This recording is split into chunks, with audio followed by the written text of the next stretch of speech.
scholar specializing in the creation and evolution debate. It's probably one of the most prominent scholars in that field. He's from Canada, but from Brunswick, but he has been in the States for many years, and now is professor in the Eastern Nazarene College in the Boston area.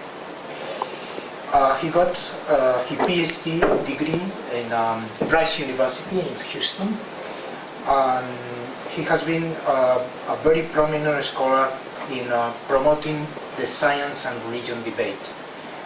He has taught in Oxford University, and also he has been the director or the Center for Scientific Culture in Sicily, and he has been invited to speak on the Vatican and in Harvard School. And in 2009, Professor Giberson became the executive director or vice president of the Biologos Foundation, founded by Francis Collins, who is actually the president of the National Institute of Health in the United States.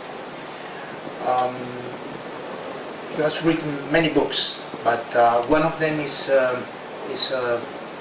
very dear for us.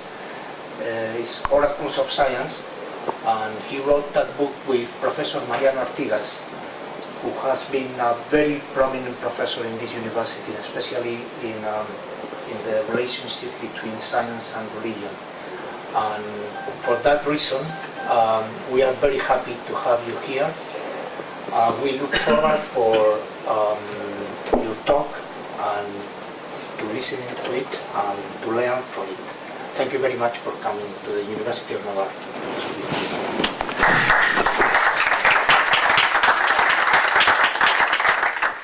Well, thank you very much for that kind introduction. I'm absolutely thrilled to be here. It's my first time to see anything in Spain outside of Madrid, and I thank you so much for this lovely weather.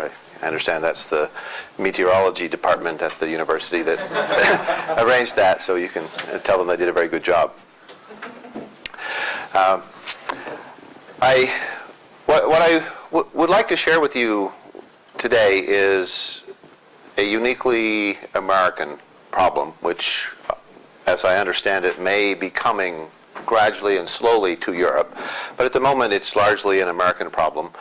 And I want to unfold this in part by looking at some aspects of American culture and how this argument plays out there, but also, and this was what I did in the book Saving Darwin, a little bit through my own personal experience, because I grew up in the middle of the problem that Christians in America have with evolution, and Christians in Canada, and had to wrestle with that in exactly the same way that our culture in America is wrestling with that. So the story of America's battle with Darwin is a very personal story for me, because I experienced all of that. So to give you some insights into how this plays out in America, I want to start with the controversy in our textbooks. I'm not sure how textbooks are developed and purchased in European schools, but in the United States, textbooks are purchased locally, and many small school boards can make very particular decisions. The state of Texas is one of the largest boards that purchases textbooks in the United States. They're one of the few places where it happens at the state level instead of a local level. So when they make a textbook order, it's for hundreds of millions of dollars of textbooks. So the publishers have to pay close attention. Now this man here is a dentist who is leading a very popular movement in Texas to change the textbooks. He has said that evolution is hooey. Now this really isn't a word in any language, but I'm sure you have a word for that in Spanish as well, perhaps related to the bulls that are so famous here. Evolution is hui. Our science standards, he says, speaking with great pride as a Texan, are light years ahead of any other state when it comes to challenging evolution. So this means they have written that the public school curriculum must communicate to students the reasons why evolution is not really a very good theory. Now, until recently, the power of the state of Texas, pictured here, has been balanced by another part of the United States which has no relationship to Texas whatsoever, and that is California. Very much the opposite kind of a culture, very liberal. And the state of California is the other large purchaser of textbooks, and they are more scientifically advanced, far less conservative politically, and quite comfortable with evolution and presenting modern science. So these two have been in somewhat of a tension, and so the textbook publishers need to produce a textbook which they can sell to both California and to Texas. And so they try to balance this. This results in a very careful choice of language and rhetoric as they describe controversial theories. Unfortunately, as you may have been following in the news and certainly know, the economic crisis is no stranger to Europe, but California is broke, and they've decided they can't afford to update any of their textbooks for several years. They will be buying no more textbooks at least until 2014. So at the moment, it appears that the Texan perspective will win, and the textbook publishers are in conversation with this man and the group that he represents in an effort to produce textbooks that he will find acceptable, which probably means that evolution will be watered down, and possibly even that some of the alternative ideas like intelligent design may begin to at least receive mention, if not discussion. Now, of course, their goal would be to eventually have endorsement of these other non-scientific alternatives to evolution. So this is playing out now in a very practical way, and it's very market-driven. Most things in the United States can be explained as being market-driven, and this is no exception.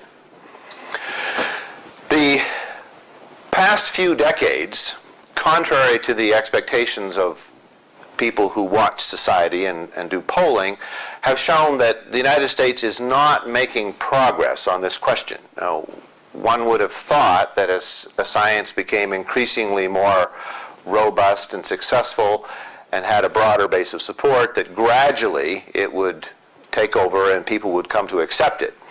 But there are polls going back for 30 to 40 years where these questions have been given to Americans. Do you think that God created everybody within the last 10,000 years? Do you believe that humans developed over millions of years and God guided the process? Or do you believe that humans developed over millions of years without any help from God?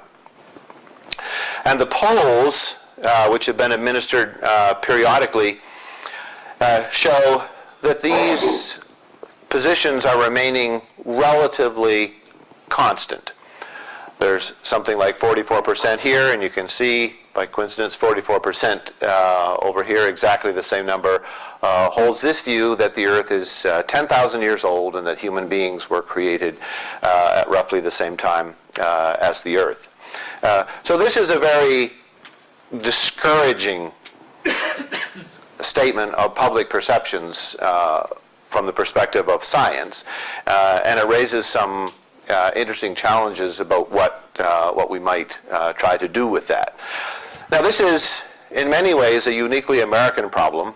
Now, here's a chart that was done a couple of years ago in which a poll was administered in a lot of different countries, and this was the question: human beings as we know them developed from earlier species of animals. So very, very generic kind of statement of human origins. Now, it's always nice to compliment your host country, so there's Spain up there near the top. So here we have the European countries for the most part up here, and here we have the United States, which would be all the way to the bottom if it were not for Turkey. And Turkey is perhaps should not even be on that list because it's driven by a kind of a peculiar Muslim fundamentalism there. But this is a very, very discouraging roster, and it has led to a recognition on the part of many scholars that there's something deeply wrong in America now with public understanding of science. Chris Mooney is one of the most popular science journalists in America today.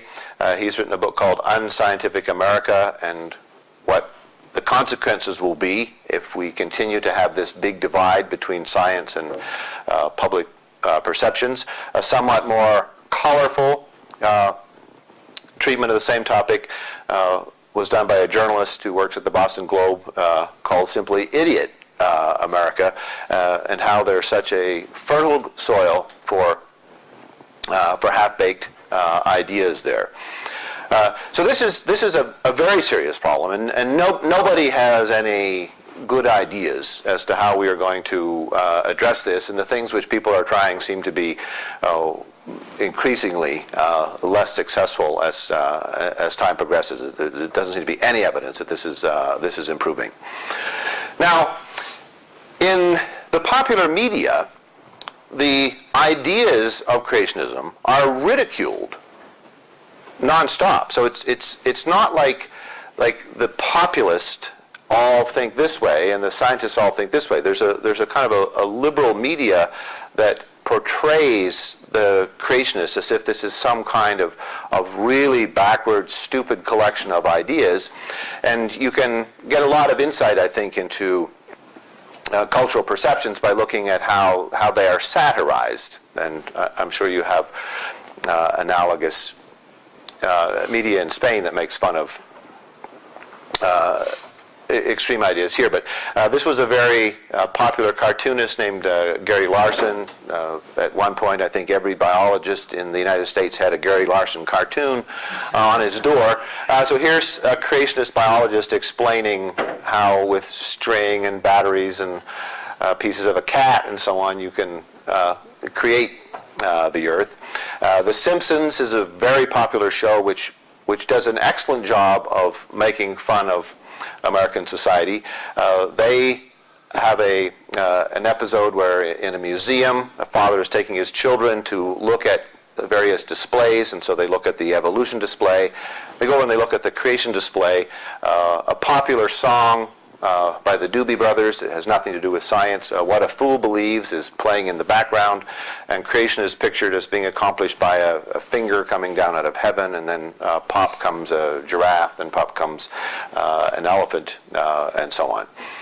Now, the most extreme statement of ridicule would have to be from a program called Family Guy, a very, very irreverent, no-holds-barred, impolite program about a very dense father figure. It seems most situation comedies always seem to have a rather dense male figure in the lead role. So in a particular episode, he finds out that he is mentally retarded. He takes an IQ exam, and he has to go and see the neurologist, I guess, and get some understanding of just how stupid he is.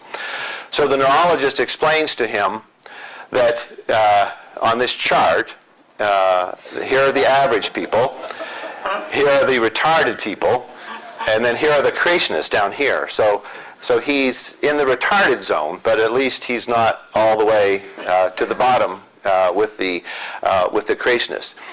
Now, this I make this point about these satires to illustrate that the pressure one would think would be on creationists to try and think through their position that's eliciting such ridicule from very popular media sources like this. But if anything, this just reinforces it because it's created a polarization.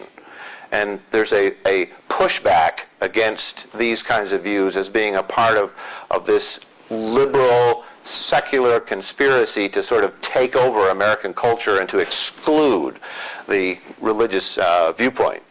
So all of this provides for entertainment, but little else. So in Saving Darwin, I wanted to try to sort of unpack these ideas. The editor asked me to envision an audience that consisted of liberal Christians. He said Episcopalians, probably could have said European Christians, but some group that's not kind of caught up in these fundamentalist wars and can't make sense of why fellow Christians would be so upset about ideas which your tradition may have made peace with a long, long time ago. So that's what I set out to try to do in Saving Darwin, with a combination of looking at things culturally and then some personal story. Now, my personal story is of interest not because it's me. I'm not that exciting, but I think it's illustrative. It's typical of somebody who grows up in an evangelical Protestant tradition, the way you are taught as a child, the things which you read and think, how your worldview will be shaped. And so I think in this sense, my story is sufficiently common that it represents a broader perspective. So here's where I hail from. The rural part of one of the most undeveloped parts of Canada. Very, very plain, simple countryside there. I grew up on the St. John River. I can highly recommend, if you want a vacation far away from everything, that New Brunswick and the St. John River are a marvelous part of North America, especially in the summertime. This was very much what we would refer to as a Bible Belt kind of community. Every little village would have multiple churches in them. There would usually be one relatively successful Catholic church and then 12 struggling Protestant churches, each one of which was convinced that they were the only ones that were right there. And I went to one of those little Protestant churches. Being raised in the church, I was encouraged to read religious literature and to develop my ideas intellectually, and anybody who shows a little bit of intellectual promise as a young person is given a lot of things to read. So of course we read the Bible extensively and memorized vast portions of it, and for that I'm very thankful. We are encouraged to read apologetics, and there are a lot of authors who are producing apologetics works for young people. Josh McDowell is one of them, Evidence That Demands a Verdict, which is an attempt to create a set of arguments which essentially make the conclusions of Christianity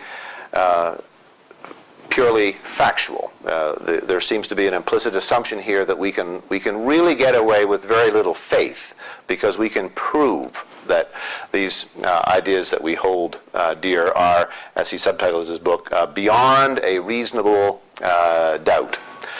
Now this, of course, was the most influential of these apologists that I read, and this is the main reason why America struggles today with the creation-evolution controversy, because this man was incredibly effective in launching the scientific creationist movement. Before he came on the scene, it was a very small, culturally irrelevant movement, and he created a very, very powerful alternative way of looking at origins.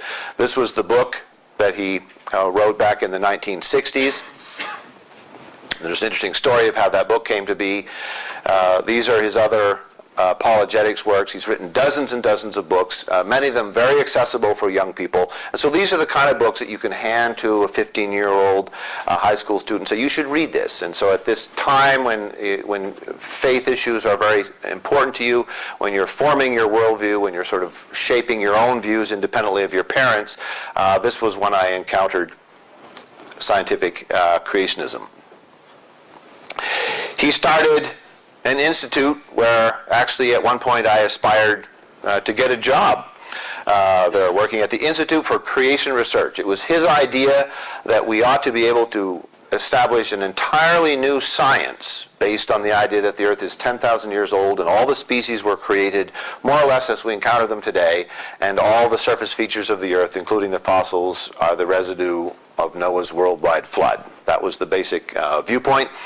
And he started a scientific research center in California at a new college, Christian Heritage College, which I would have gone to, but for the fact that it was all the way to the other side of North America from me, and I couldn't quite imagine going all the way out there. But I did think at some point I might end up working there. Now, the creationist worldview that is encouraged through these books is very, very consistent. There's just literally dozens and dozens of books that are published every year, videos that are produced, that essentially make these same kinds of arguments which have been around now for about a half century. The truth of creation is suppressed by the scientific community because the scientists are atheists. The claim is made by Ken Ham, for example, in his Creation Museum, that this is all about starting points. If you start with the assumption that there is no God, then you end up with one conclusion. If you start with a different assumption, then you end up in a different place. And because the scientific community are atheistic, that results in an atheistic theory of origins. The claim is made that there just isn't any evidence for evolution, and this claim is made in a very popular kind of way, very dismissive of sorts of evidence like pseudogenes and common ancestry and embryological similarities and so on. This is just sort of tossed aside, and a simple argument that a teenager could understand that makes no sense to a scientist is offered. And you end up basically believing that there really isn't any evidence for this. It's all just kind of made up. And in many cases, a few celebrated fallacies from the past, like the Piltdown fiasco, will be presented as typical of the evidence. And so you're kind of led to believe that, well, even if there is some evidence, it's probably going to turn out to be tainted before too long, so we don't need to take it seriously. Evolution is the root of all evil. It leads to moral anarchy. Whatever social problem you find distressing, you can blame it somehow on Charles Darwin and his materialistic theory of origins. This is a 500-page commentary on the book of Genesis written by Henry Morris, in which he argues that you simply cannot square evolution with the Bible. So if you want to take the Bible seriously, then you simply cannot bring on board evolution in any form whatsoever. It's profoundly incompatible. And in fact, if we rebuild science using flood geology, the idea that Noah's flood created the surface features of the Earth, then we can actually take all of the data that's currently being used to support evolutionary theory and discover that, amazingly, it supports young Earth creationism. So these are the ideas that I would say the majority of American evangelicals, and that would be roughly a third to a half of the country, go off to college with. Now, they wouldn't necessarily be well-read and prepared to argue, but these would be ideas which they would be very familiar with because they would have heard it in Sunday school, from the pulpit, from their youth pastor, and so on.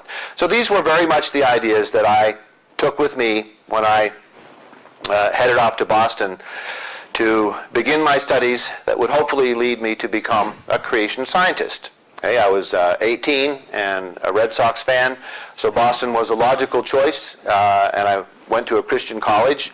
Very naive. I somehow thought that all Christian colleges would be basically the same, so I expected that I would encounter ideas which supported my worldview of creationism, and instead I found something dramatically different. Eastern Nazarene College is a college in the evangelical tradition, but it is on the liberal end of that tradition.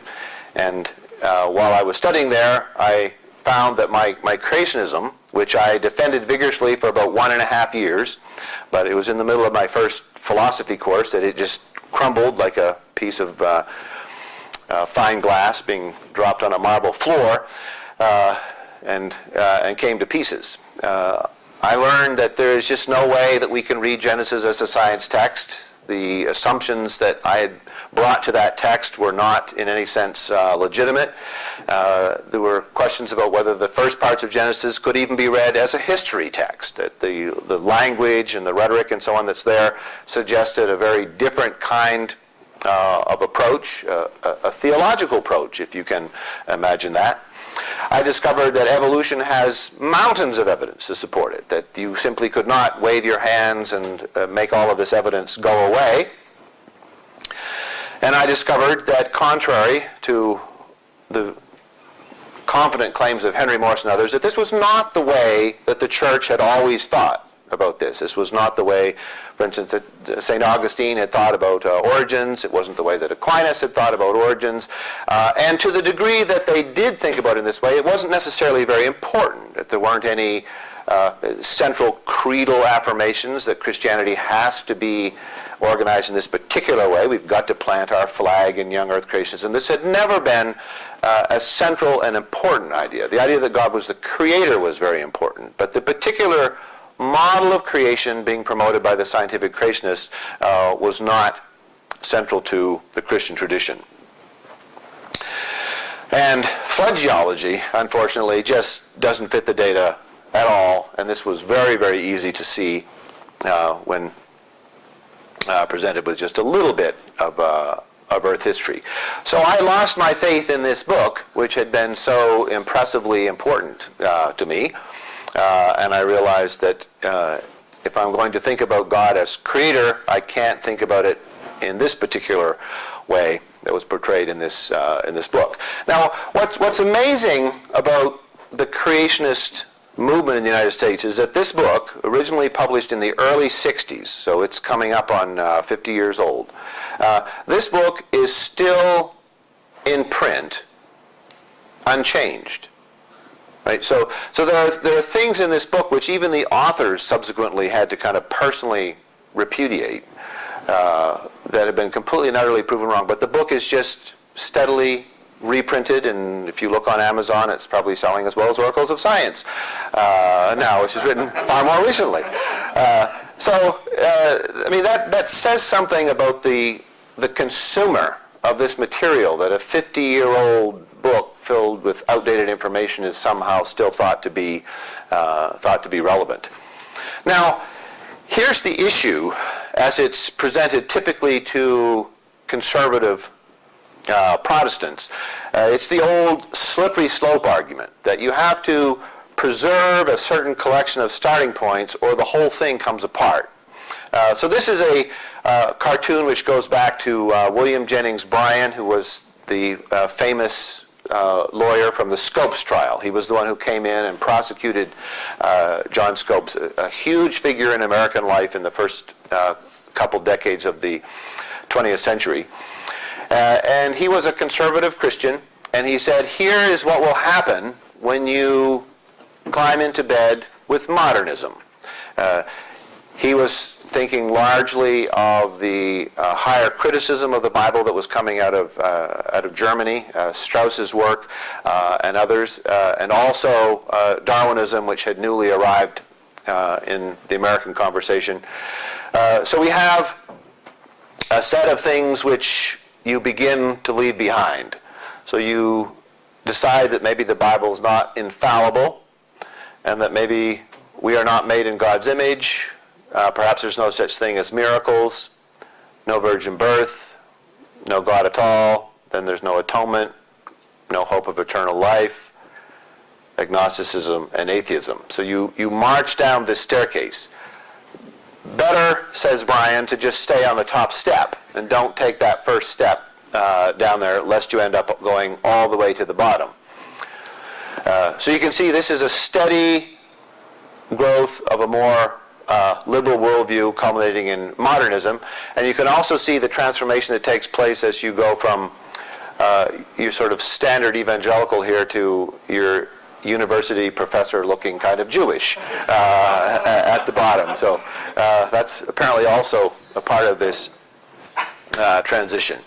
So for me, on this slippery slope, like, it wasn't clear kind of, well, okay, maybe you take those first few steps, but like, where exactly do you find another plateau in between where you are and the bottom there? So that was the concern, and this is very much a real live emotional concern for American college students. I mean, they say things like, well, then where do I draw the line, right? If I don't take the story of Adam and Eve as literal history, then like, what about the story of Jesus? Do I just throw it all open and say none of it's history? I mean, how do I think about this? It's a very real, I think, an authentic emotional concern. Now, Daniel Dennett, prominent new atheist, probably fairly well known in Europe as well, has identified this problem. Now, he, of course, is enthusiastically waiting at the bottom of the slippery slope with open arms for Christians to slide down and join him. And in his book, Darwin's Dangerous Idea, he uses the metaphor of a universal acid and says it will dissolve away traditional values, and in its wake you will have a revolutionized worldview. Now this is a powerful metaphor, and he goes through and shows how many things that are traditional values do indeed get dissolved by evolutionary theory, and if not fully dissolved, at least deeply etched by Darwin's acid. So this was a metaphor which I think worked a little bit as I reflect on my own experience, because it seemed to me that bringing evolution into one's worldview, as you begin to liberalize, that I was no longer able, of course, to read the Genesis account as being the story of 6 days of creation and one of rest, and so this is something which gets dissolved by the acids of evolution. The historicity of Adam and Eve is certainly challenged and requires a lot of creativity to maintain in any form within the framework of evolution. This is from a display at Ken Ham's museum, which if you get to Cincinnati, it's definitely worth going out and having a shocking experience in the Creation Museum there. Of course, Noah's flood disappears. The fall becomes much more difficult to interpret, and it's hard to retain any kind of connection to the story that's in the Bible of the fall. The image of God needs careful reconsideration somehow, because it's not simply that God placed someone bearing his image in the Garden of Eden.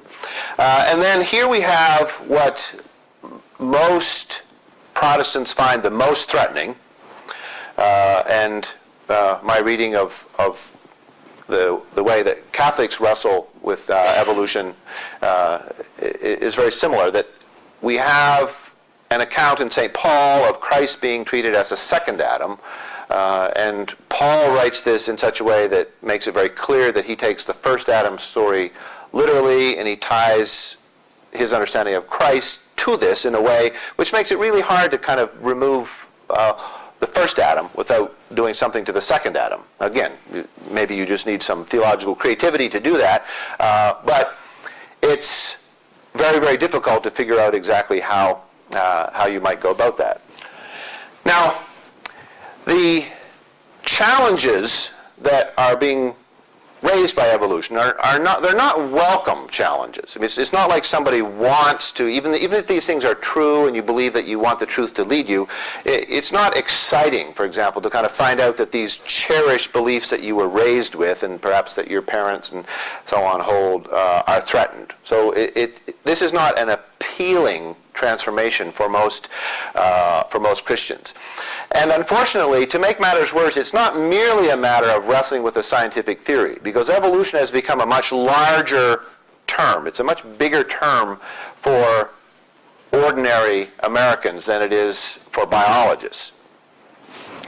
In The Long War Against God, a very popular book about 20 years ago, again still in print by Henry Morris, the argument is made there, and this is a very broadly construed argument, that evolution is the primary mechanism that Satan has used to deceive people. The Long War Against God is the story of how a materialistic, godless account of origins has always been a part of unbelief. That this has always been there, and that Darwin simply presented a 19th century version of an argument which goes back much earlier. So he traces this argument back all the way to the Tower of Babel. Now, out of context, this seems almost like it's a joke.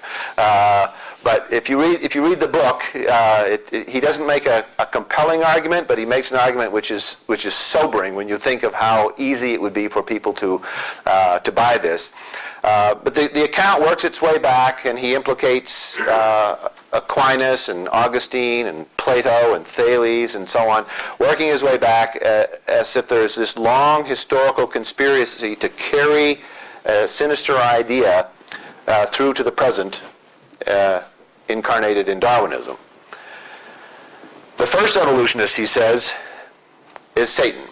The encounter occurs at the Tower of Babel, and he says, and that's what the Tower of Babel story is really all about. That Nimrod, who was the architect in charge, I guess, has a meeting with Satan at the top of the Tower of Babel. Satan delivers to him the theory of evolution, and Nimrod comes down from the tower, tells everybody that's working at the base building the story of origins. God gets very upset at this satanic theory of materialistic origins and disperses everybody. This is their great wickedness around the planet. And so they carry this story to all cultures, all corners of the earth, and that's why everywhere that there is belief in God as creator, there is some companion story of materialistic origins that is challenging it. Now, again, a very, very extreme and even humorous idea, and one which, of course, gets lampooned on The Simpsons. In an episode where they talked about the creation-evolution controversy, they showed a video in the high school, which was one of these two models of origins, and the children will be allowed to make up their own minds. And in the part of the video that talks about evolution, they show Charles Darwin making out with Satan. The origin of species arose in flames with heavy metal music playing there. And the narrator says, and the theory of evolution was developed by a cowardly drunk named Charles Darwin. Now Lisa the skeptic, of course, says that's not true. Darwin wasn't a cowardly drunk. He was a great scientist. And Lisa's classmate says, well, then why is he making out with Satan? So this viewpoint that there's some kind of a connection between the most evil powers in our culture, our society, and evolution is very widespread in evangelicalism. Here we have an enormously popular cartoon that appears in many different places, developed by Ken Ham of the Creation Museum, portraying, I think in very engaging pictorial form, his view of this controversy. Quoting the Psalms, if the foundations are destroyed, what can the righteous do? Ken Ham says, here is how we need to understand the quarrel over origins. We have creation, which comes from a firm belief that God has revealed the truth in the Scriptures. And we have evolution, in which man gets to decide truth on his own. There's a war. The fruit of this evil tree here includes all of these things. So if you are concerned about abortion or homosexuality, pornography, euthanasia, whatever you want, something's exploding here, universal health care maybe. These are all due to evolution. It produces these evil, sinister fruits. The Christians need to wake up. They don't understand that the secular scientific community is shooting effectively at the foundations of Christianity by destroying belief in creation and replacing it with belief in evolution. The Christians, on the other hand, you can see very disorganized here. Now, this guy here at least knew enough to shoot at something relevant, but this guy here, he's just shooting at a fellow Christian, right? So he's a fundamentalist shooting at a liberal or vice versa. This guy here, he's shooting at his own foundations, dismantling belief in creation. This could have been, Mariano, because, he argued against creation. This could be me. This guy here is just sleeping, and this guy here, he's just, making fireworks. The Christian church doesn't get it. And Ken Ham, who has a multi-million-dollar organization that produces videos and magazines for children, magazines for young adults, magazines for Sunday school curriculum, and so on, he is making this argument here that we need to get on board and start fighting against evolution. Here he is pictured in his museum in Kentucky, and he makes the claim in his popular book, The Lie, that the Bible warns that in the last days false teachers will come among us, and they will introduce destructive lies, and this lie is now here. This lie is evolution. Now, in the New Testament, where it talks about the false teachers at the end, it doesn't say anything about what they're teaching, right? So he's figured out that actually what Peter was referring to in that passage is evolution. Now, Ken Ham represents a kind of extreme, if you will. He's purely populist. There's no scientific research being done under his ministry, and almost everything that he produces is for popular consumption. But there are some very sophisticated academics and intellectuals who feel exactly the same way, and the most influential of those would be Philip Johnson. Now, this guy was a law professor at University of California at Berkeley, very prestigious law school.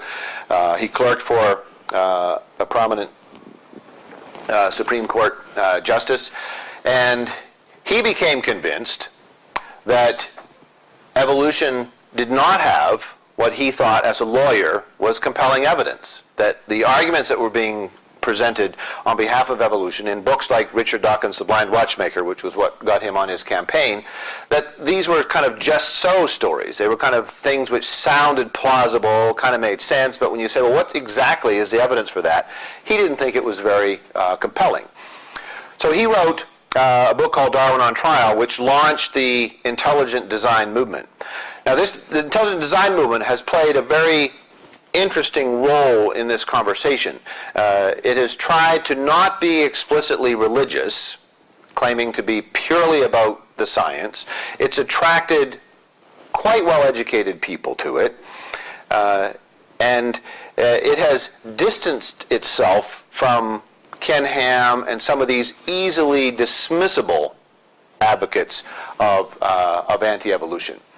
So he argues that the reason why evolution is promoted with such enthusiasm is that the scientific community would like to persuade the public to believe that there's no purposeful intelligence that transcends the natural world. Now, where would Philip Johnson get an idea like this?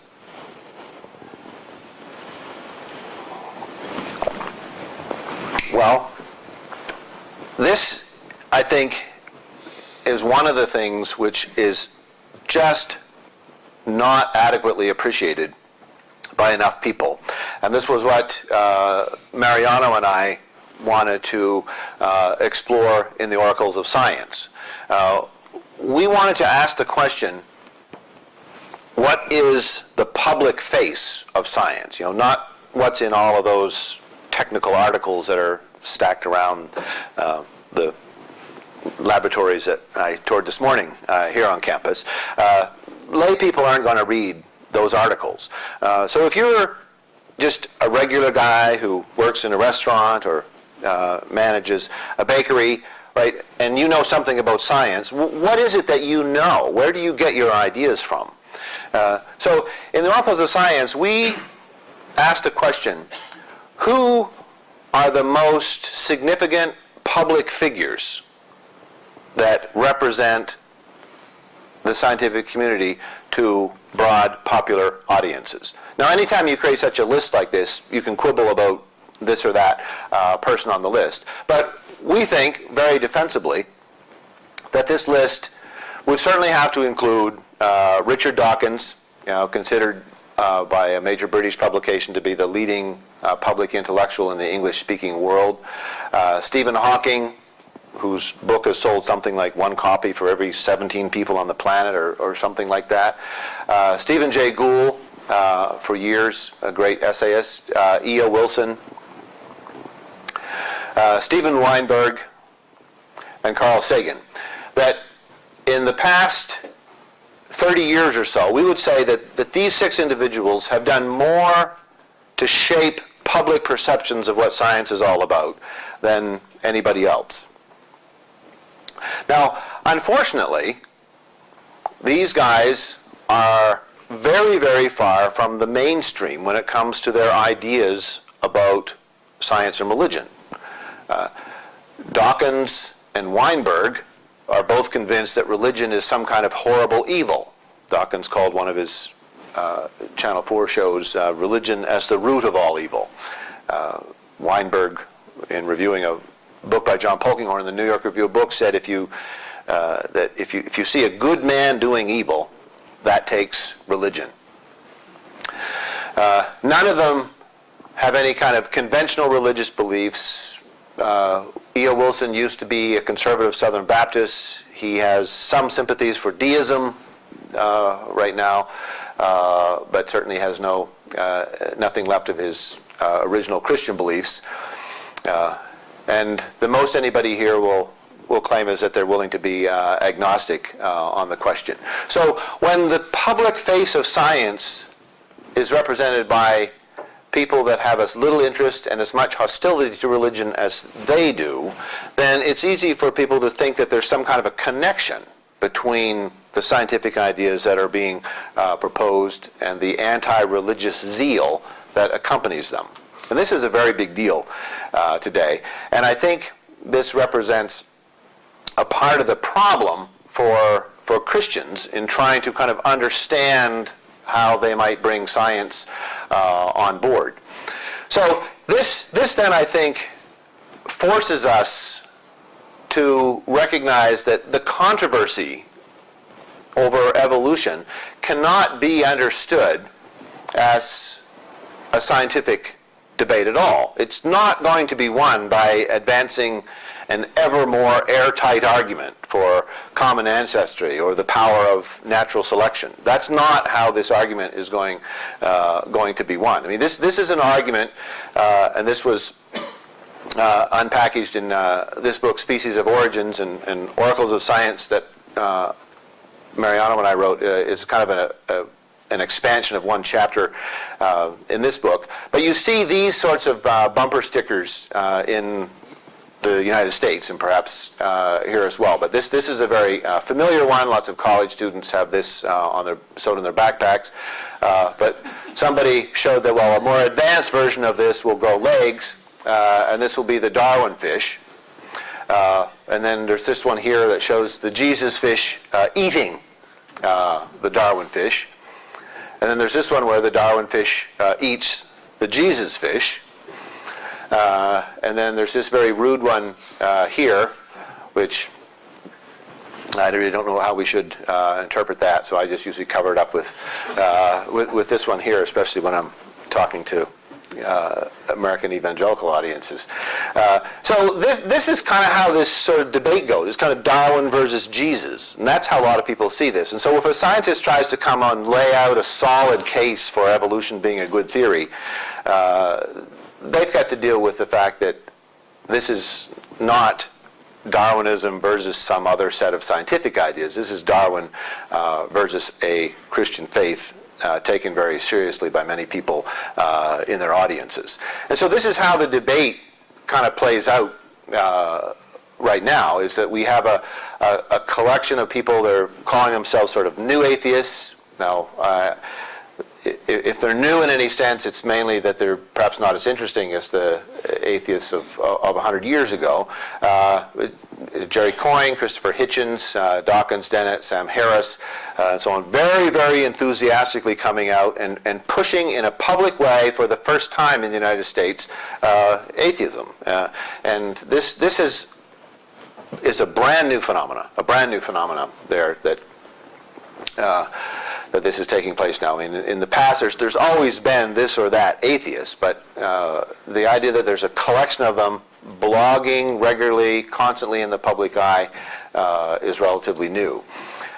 In their books, and I think this maybe is what makes them somewhat different than the predecessors, science plays a very large role. So they will all argue, and Coyne and Dennett and Dawkins with great vigor, that science is the reason why they can make these claims with such vigor, and they have emerged as a permanent dialogue partner.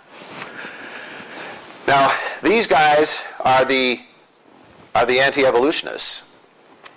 The Discovery Institute is a very well-funded operation in Seattle that has millions of dollars a year. It's supported by some very, very conservative fundamentalists. And these guys are writing books that sell extremely well. They do op-eds occasionally in the Wall Street Journal and other conservative publications like that. They are, my guess is that unless you're a student of the creation-evolution controversy, you would know nothing about them. But if you were to ask a well-read American evangelical to name some prominent scientific leaders, they would be far more likely to list these individuals here than any real legitimate scientists. The only one on this list doing any kind of science at all is Michael Behe. He has a conventional research appointment, but the other guys basically just churn out anti-evolutionary books trying to argue that intelligent design theory should take its place as an alternative theory. They're very, very effective, and because they do it in a largely non-religious way, they're getting a lot of conversation. Now, there's a third group that have emerged now that have become known as the accommodationists. Now, this was a term which the first time I saw it was in Jerry Coyne's blog. He used the term as if it's highly critical, that one should be very embarrassed to be an accommodationist. But the accommodationists are people who believe that we don't have to make this choice, that it is possible to be a religious believer and embrace scientific theories of origins. Now, the accommodationists include John Hout, Catholic theologian at Georgetown University, who's written some very helpful things about Darwinism. Ken Miller, who is a Catholic biologist at Brown University, and the author, this is very significant, the author of one of the most popular biology textbooks used in America's public schools. He and some other textbook publishers have banded together to try to fight against the publishers who are demanding that they downplay evolution in their textbooks there. So this is Michael Roos. Roos is not a Christian, calls himself an agnostic, but he wrote a very interesting book, Can a Darwinian Be a Christian? And he's firmly convinced that you can. So he took some time and worked with Christian theology and concluded that there's ways that you can integrate these. And he's very critical of Jerry Coyne and others who argue that one simply cannot be a Christian and believe in evolution. Chris Mooney is an atheist. He's never had any kind of religion in his life at any point. Finds it incomprehensible that there's such negative reaction to to religious believers like Francis Collins and others as having prominent positions in the scientific community. And then, of course, Francis Collins, who's become an enormously significant figure in the United States now, since he is now heading up the NIH, National Institute of Health. His Language of God is a bestseller. It's done very, very well, still selling rather briskly. And every time Francis Collins makes a religious noise of any sort, the new atheists come out in the blogosphere and condemn him. He just published a book which he'd worked on before he went to the NIH called Belief, a very simple collection of readings on belief in God, mostly Christian, but not all of them.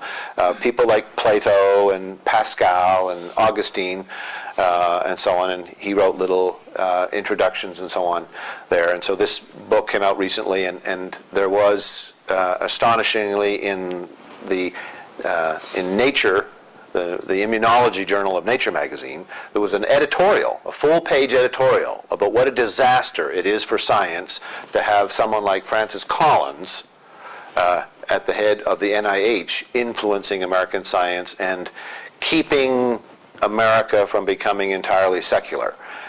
In this editorial, it's the May issue, so if you have that magazine sitting on your desk, you can go and see it. He puts Francis Collins together with Ken Ham. Like, he makes no distinction between a religious believer who accepts evolution and one who does not. He completely fails to note that Ken Ham despises Francis Collins and has written extensively about how terrible it is to have this prominent Christian who's not a creationist, somehow misleading other Christians by his prominence. Now, what's interesting about this list here is who is on it and who is not on it. There are not a lot of evangelical leaders, American Protestant evangelical leaders, that you can put on this list. Very, very few that would have the prominence of these individuals. I mean, it's interesting that when a Protestant wants to get some helpful insights into this, reading John Hout is a great place to start, because evangelical theologians are just not wrestling with this in a meaningful way yet. So that tradition is struggling to try to make sense of this. Now, P.Z. Myers is a very colorful writer, has the most popular science blog in the United States now. He was very upset with me and my arguments in Saving Darwin, and he made the comment that he will have no truck with what he called the perpetuation of fallacious illusions, whether honeyed or bitter, and he considers the Gibersons of this world to be the corrupters of a better truth. He said he didn't like intellectuals that did this, because he said they allow the ignorant masses to frolic behind them and present a kind of a false front. Jerry Coyne, in a very hostile review in which he took Ken Miller's recent book, More Than a Theory, and Saving Darwin, he wrote a long review in the National Review, or in the New Republic. And in that review, he quoted some parts of Saving Darwin with favor, but he really took umbrage at my claims that the theistic worldview that sees God as an important part of that is richer, more complicated, and more interesting than the purely materialistic worldview. It seems like it has more in it. And so I talked about what it was like for me personally, not trying to make a metaphysical claim, but for me personally, to have a richer and more complicated view. And he said, this, of course, means nothing more than Giberson thinks that after I die, I'll be able to meet my dead relatives in the sky. This view, he says, is impoverished by adherence to magic and superstition. He is very, very upset with accommodationism. I mean, he really believes firmly, he seems to believe, that we have to get everybody on one side or the other. You've got to fully become scientific and embrace the atheism that he sees that comes with that, or not. But we can't have these sort of muddy positions in the middle called accommodationism. Now, I am not optimistic that this is going to improve. And in the United States, and I suspect somewhat true here, although the European situation is different in many ways, but there's this constant kind of background cultural assumption that science and religion have to be at war all the time, and that they are never going to make any real peace. You hear this quite often when someone talks about science and religion, and they refer to it as a debate. Oh yeah, he's a student of the science and religion debate, as if that's kind of automatically what would happen, right? You get these two people together, and what are they going to do? Oh, they have to debate, because we know in advance that they're going to disagree with each other. We don't say the conversation or the dialogue, we say the debate. So in the 19th century, Andrew Dixon White wrote a very, very influential book. It was translated into many languages, still in print, extremely well written. He was the first president of Cornell University, which was America's first university with a secular charter. And so he had to answer claims that you can't possibly have a university that's not founded on Christianity. So he was constantly wrestling with that question. So a part of the argument that he created in response to that was that science and theology have always been at war with each other. And he goes and selectively chooses from history a lot of anecdotes, many of which are very unrepresentative, and he presents them as typical, showing that every time science has tried to make the smallest advance, whether it be to get people believing in the round earth or the motion of the earth or the age of the earth, that the church fought vigorously to oppose scientific advance. And he created a compelling template so that every time science and religion meet up, this is sort of in the background, and people feel like they already understand the issue before they've actually had time to look at the details. So in the story of Inherit the Wind, which was based on, but is not a faithful representation of the Scopes trial, we get this kind of caricature. In my science and religion class, I have the students watch the movie of Inherit the Wind, and we talk a little bit about how that's set up, and then we read the history.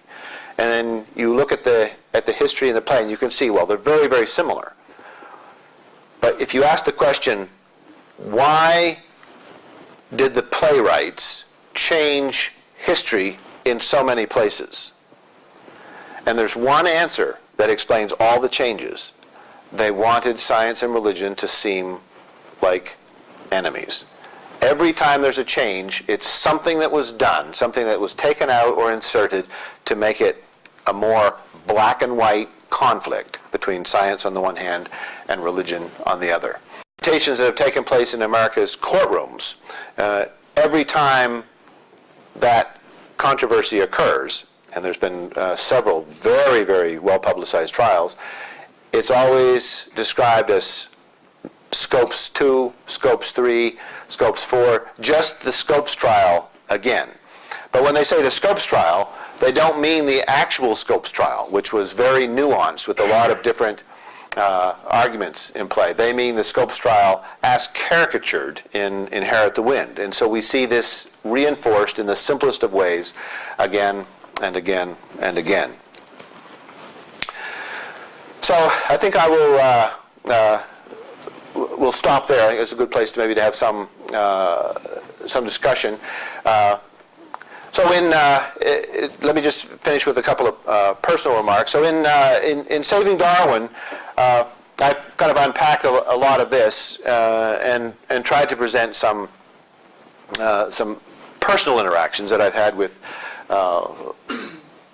nature, with science, with the understanding of evolution, and I have found that there are many places for me where evolutionary theory, I think, enriches my theology.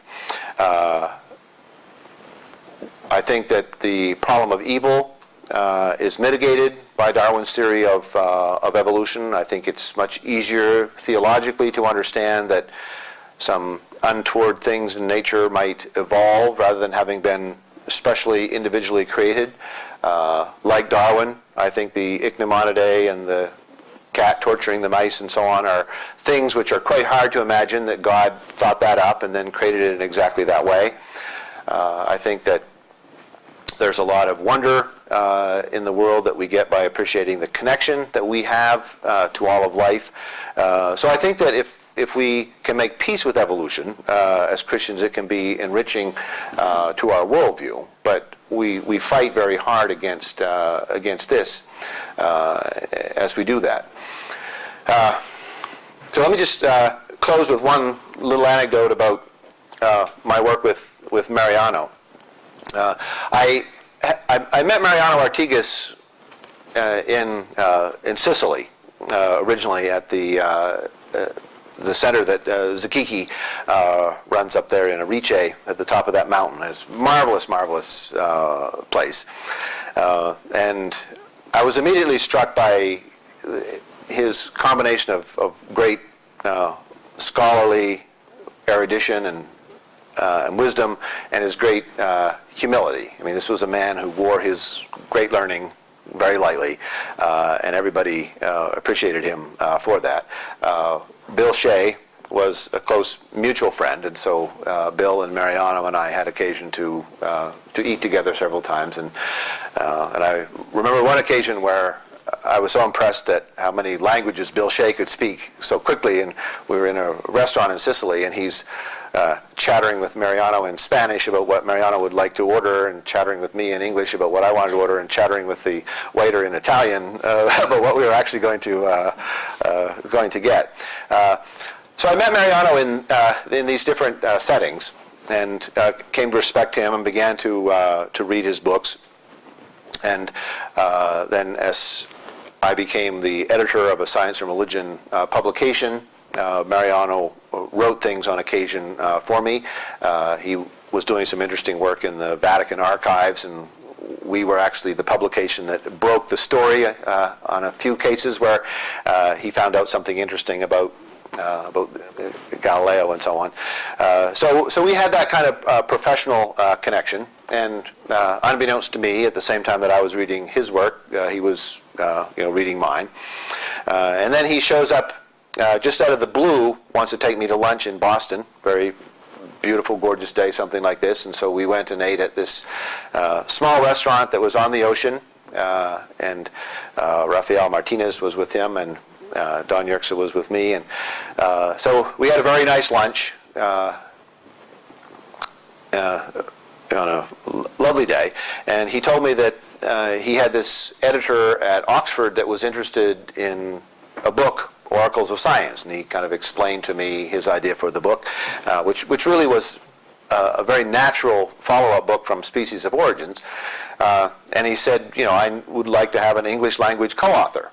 Would you be interested in doing that? And, well, I mean, who doesn't want to have a book with Oxford University Press when you don't have to fight with a book proposal for 6 months? So I said, certainly, I would be happy to do that. So we began to collaborate. And this was very much Mariano's project. I mean, he was the one who had the connection with the editor. He was the one who was writing the first drafts of most of the chapters. And I was basically kind of interacting with him, and he was interacting with the publisher. And then something very interesting happened in the very last draft.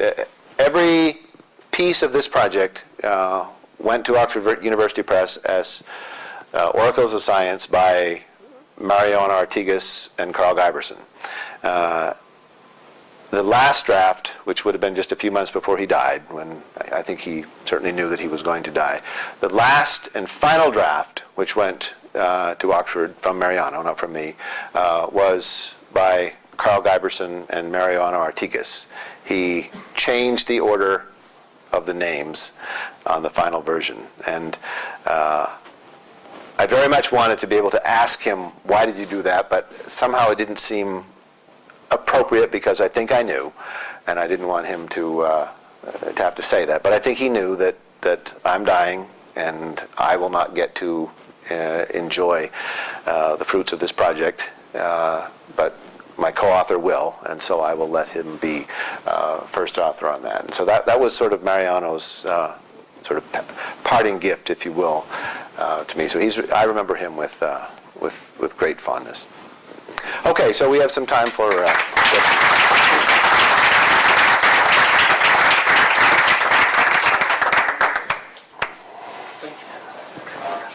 Thank you very much, Professor Giberson, for your interesting and personal talk.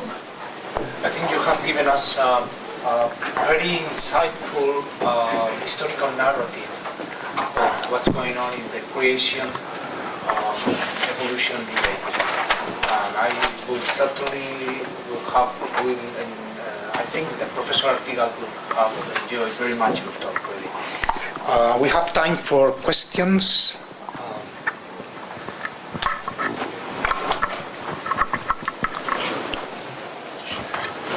I have two very short questions. The first is, we always talk about Darwinism, but I'm wondering, is that correct, or the Darwinian theory of evolution? Is it correct, or is it, and this is a real question, it's not a rhetorical question, or is it perhaps the case that there are a number of Darwinian theories of evolution? And the second question is there anything in the intelligent design movement, are there any issues from a purely scientific point of view, any questions that they've raised about conventional Darwinian theories of evolution which actually bear further scientific investigation and which are real problems for scientific problems for Darwinian theories of evolution? Well, the first question relates to the word Darwinism, and that's a very good question. I think the widespread use of the word Darwinism in this conversation comes not from the way the scientific community talks about the theory, because that's not a term that they use very much. And like any scientific idea, we're far more interested in what was discovered 10 years ago than what happened 150 years ago there. So Darwinism, I think, is largely a term which the critics of evolution like to use, because by attaching the theory to the person's name, it sounds like, Marxism or Leninism or some sort of a cult that's attached to an individual, rather than a set of ongoing ideas that the scientific community has continued to refine. I mean, and there really aren't other examples. I mean, we don't talk about relativity as Einsteinism, and mechanics is not Newtonism, and so on. I mean, that kind of rhetorical labeling is almost unique. Well, then I've modified my question. Are there several theories of evolution in terms of the details? Well, if I had to say like yes or no, I would say no. There's just one theory, and there's specialists in this room who know way more than I do about this, but since you asked me, I would say that evolutionary theorists might argue about the degree to which group selection might play a larger role than individual selection, and whether genes compete best with each other or with genes in other organisms and so on. So there's healthy theoretical discussion there, but I think that as vigorous as that discussion might be, if you were to ask the various proponents, I think they would all say, we're all talking about the same theory. But that might be nuanced by somebody else here. Now, the second question about intelligent design is, yes, I think if the intelligent design community had grown up within the scientific community, strongly endorsing science, but raising particular interesting questions that those might get taken more seriously. Like I think, for example, like Roger Penrose has a very minority view of how the mind works, but he's kind of asking those questions like within the scientific conversation, and so people are listening to him, paying some attention to him, even though they vigorously disagree with him. He didn't come out of the starting gate hostile to the enterprise and kind of alienating everyone and saying, I want to replace all of your ideas with my own version of this. The intelligent design people came out of the starting gate as critics of mainstream science, and so they immediately set the terms of the conversation to be antagonistic and hostile. So the defensive posture that they put the scientific community on was one in which the scientific community was predisposed to be critical and dismissive of everything they might have to say, even if some things that they might say were legitimate. The things which they're saying, which I think could be legitimate, would be asking these questions about the origins of information in the genome and so on like that. I think these are realistic questions, but if they were being posed as really interesting problems that could be pointing to some science that we don't yet understand, then that would be useful. When they're presented as proof that the current explanations are wrong, that's less helpful to talk about them in that way. And so I think that even if they had a really good idea, and I'm not sure that the way they're talking about information actually is fleshed out enough to call it a good idea, but even if they had a real good idea, it wouldn't really get much of a hearing because of the argumentative stance they've taken. And then their ideas about probabilities, this idea of being, irreducible complexity, it's so improbable it would take sort of a much longer period of time than we have even postulated by conventional. Yes, I think those, if you take some of their arguments and you apply them to historical things which were understood later, like for example, Newton's understanding of the solar system was irreducibly complex. Like he wondered, all the planets going around in the same direction, how could this be? Right? This doesn't make any sense. So God must have set it up like this. The balance between the kinetic and the potential energy, so perfect, God must have set it up like this. If you're William Dembski in 1680, you can create your intelligent design argument using the solar system. And if you take his so-called explanatory filter and run all the tests on it, it shows up as a perfectly good example of specified complexity. Fast forward 100 years, we know something about how solar systems originate because of Laplace and others, and we now understand why the solar system is set up the way that it is with these delicate balances. Depending on how you argued in 1680, if you said there must be a supernatural agency that's a part of this, you would be wrong. If you said there's some interesting science here that we don't understand, you would be right. So I think the current intelligent design theorists all want to say that there's a supernatural agency here that you're not willing to acknowledge, rather than there's some interesting science that we don't understand. Okay, we have time for another quick question.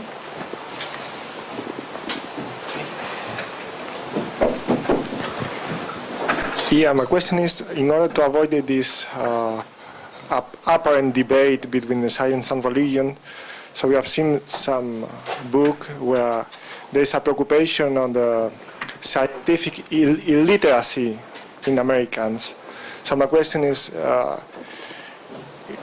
wouldn't it be also important the formation in philosophical and theoretical arguments for people which are occupied with scientific questions, for scientists?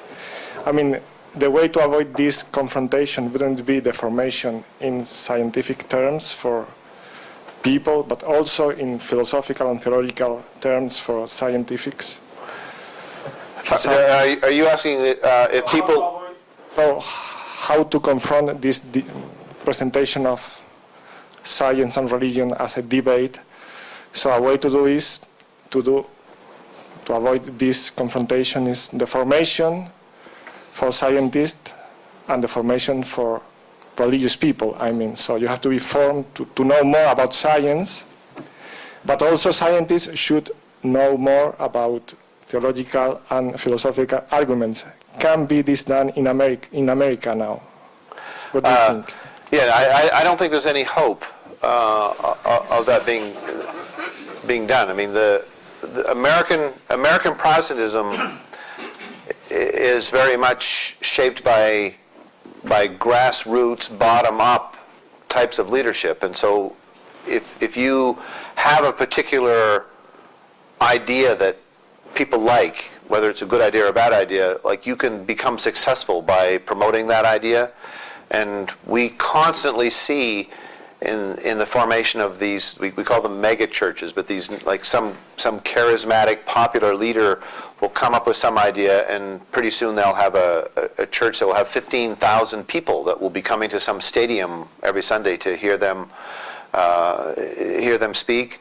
And that process doesn't require any particular educational credentials. It doesn't require any blessings from on high. And so I think one thing that's profoundly different in America is that the sort of top-down influence that I think has protected Catholicism from these intellectual extremes is just non-existent. I mean, there's no sort of prominent Baptist intellectual community that will come out and say these ideas about the earth being 10,000 years old are all wrong, you need to get rid of them. There just doesn't exist that body to do that. So the result is anybody who can get a popular audience can present whatever ideas they like. And so these ideas have the wonderful characteristic of being so simple, so easy to understand. There. Science is nuanced and complicated, and so you end up with this simple, easy to understand argument here that agrees with the Bible, that's being presented by somebody who has a Christian faith just like you, and then you've got this complicated, nuanced argument by this agnostic scientist over here. Before the conversation even begins, you're on this guy's side there, and so I don't know how the philosophical sophistication that is needed is going to appear. Yeah, we have run out of time. So thank you very much, Professor Giberson, for your